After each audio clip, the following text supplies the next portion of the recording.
Hello, everyone. Welcome to Celsius 233, your go-to place for fiction book summaries.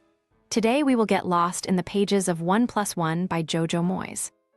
1+1 by Jojo Moyes, published in 2014, is a heartfelt novel about an unlikely road trip that changes the lives of its 4 misfit passengers.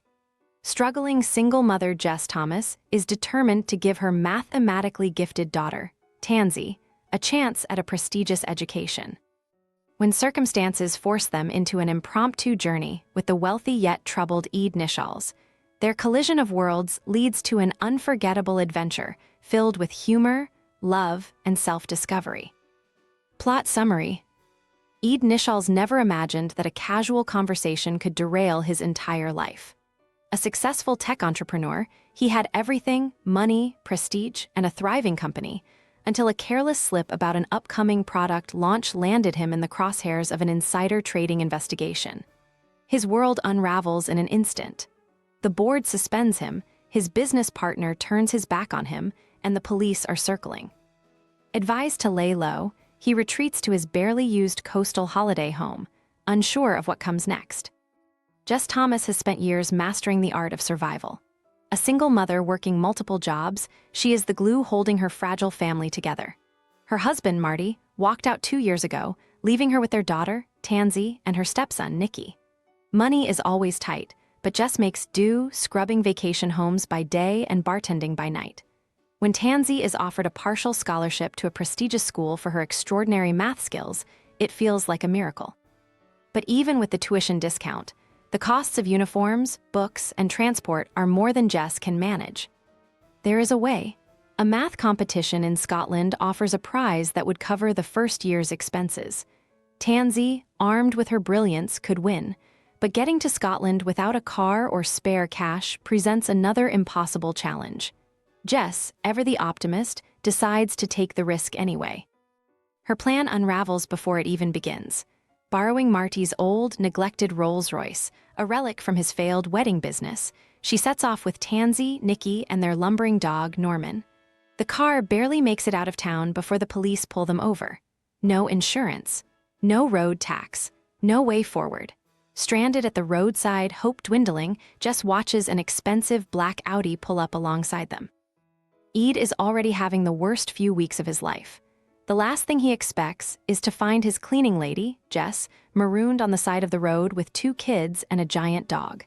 Perhaps it's guilt for the way he treated her last time she cleaned his house. Perhaps it's the weight of his own conscience pressing down on him. Whatever the reason, before he can talk himself out of it, he offers to drive them to Scotland. It is a terrible idea. The trip should take a day, but nothing about this journey is straightforward.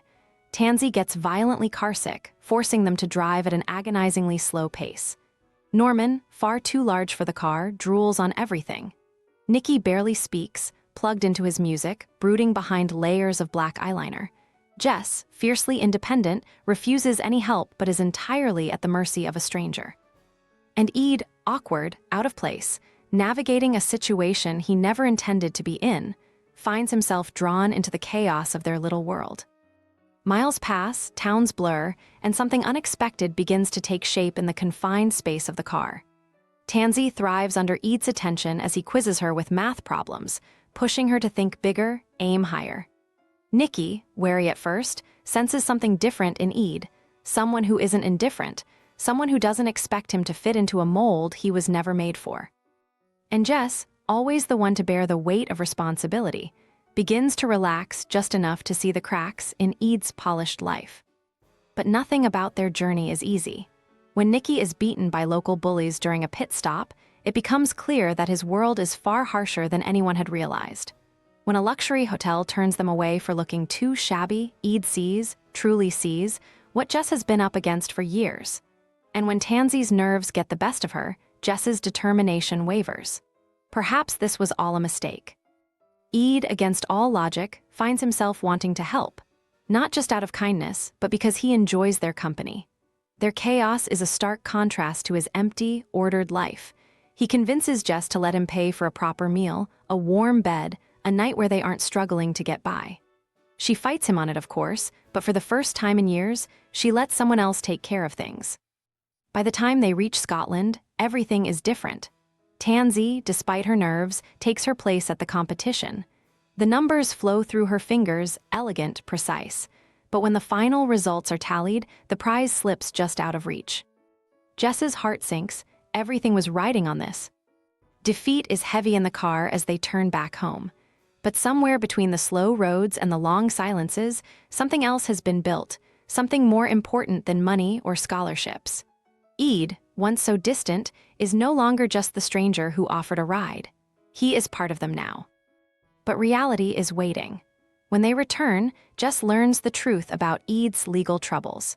And Ed, facing the fallout of his actions, must confront the possibility of losing everything. Jess pulls away. She cannot afford another complication, not now, not ever. Ed, for the first time in his life, doesn't want to run. The world they built in the car seems impossibly far away now, but some things cannot be undone. Ed takes responsibility for his actions. Jess, despite every instinct telling her otherwise, lets herself hope. When Ed finds a way to pay for Tanzie's school anonymously, Jess sees through the lie. He doesn't want gratitude. He doesn't want to be a savior. He just wants them to have a chance. And so, against all odds, they do. That's it for now. If you enjoyed this, check out other books by Jojo Moyes. You'll find them in the description or just search for them on Celsius 233. Remember, while our summaries capture the essence, they can never replace the full experience of reading the book.